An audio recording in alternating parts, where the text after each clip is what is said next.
The Baltimore Ravens are a team that is currently positioned to draft at number 27. And the most likely position that they are going to select based upon the betting odds is defensive line or edge. After that, it's offensive line. Defensive line edge is as low as minus 110 at Caesars. After that, plus 350 to plus 375 for them to go offensive line. However, you have had them take a defensive back, whether it's a corner or a safety, in every single one of your mocks to date. The problem is you can't just bet they go defensive back. You have to choose whether you're going safety or defensive back. Your last two mock drafts have had them going with Malachi Starks as a safety. For them to go safety, you can get plus 600 for the Baltimore Ravens to go safety. What has you thinking that they're going to go defensive back rather than the two most favored positions, which are defensive line edge or offensive lineman? And then if a player like Jihad Campbell were to slip, could you see the Ravens taking him there potentially? For them to go linebacker, that's 12-1. So if you're looking at some long shots for the Ravens, which it seems like you might be with their going defensive back, could you look even further down the board and go Jihad Campbell at linebacker? What are your thoughts on what the Ravens might do, and what is you so confident maybe, at least in your prior mocks, that they're not going to go with the chalk of taking a defensive lineman? Yeah, defensive line. This is sort of just putting together puzzle pieces. I don't have any good information here, but just sort of like piecing together what their roster looks like and how they've been spending their offseason.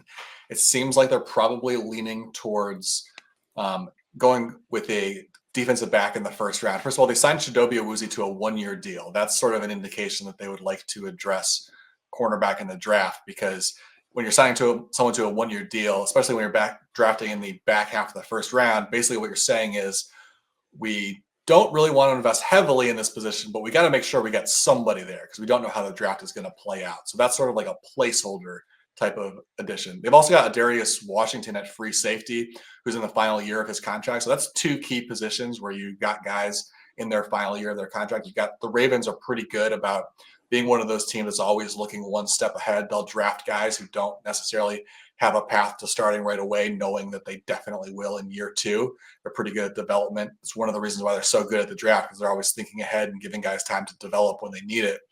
You've also got, another factor here that I think people aren't really considering as much as Marlon Humphrey's cap hit takes a huge jump next year. Now, they could restructure it. It's going to be an option, but they're going to have to either restructure or he's going to be a trade candidate. So that's potentially a third player. If he were to make things difficult on them in restructuring, that they may have to also think about a replacement there, depending on how that plays out over the next year or so. So there are a lot of holes.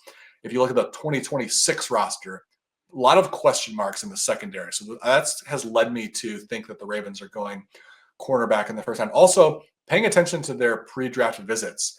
They have spent a lot of time with defensive linemen, but it's a lot of guys that are going to get drafted on day two. That tells me that they're probably not locked into doing it on day one.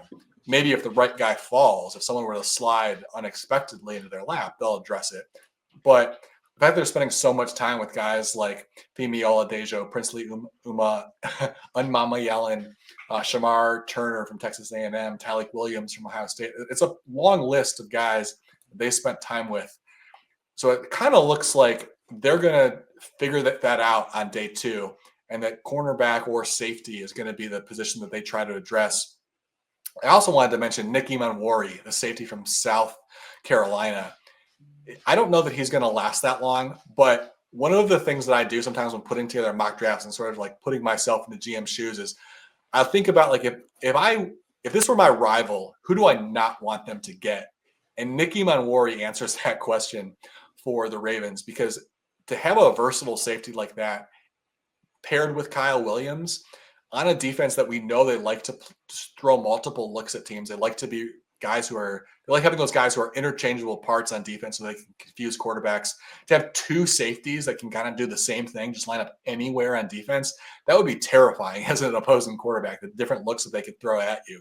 So that's another reason why I think that safety is a pretty strong possibility. I've paired them with Malachi Starks because they, like I said, Washington at free safeties in the final year of his contract. Starks could be their long-term answer there. But Nick Emanwori is a fascinating possibility. It could be one of those scenarios where no one's really connecting him to them, but suddenly he slides falling down the board a little bit just because teams don't always value safety all that much.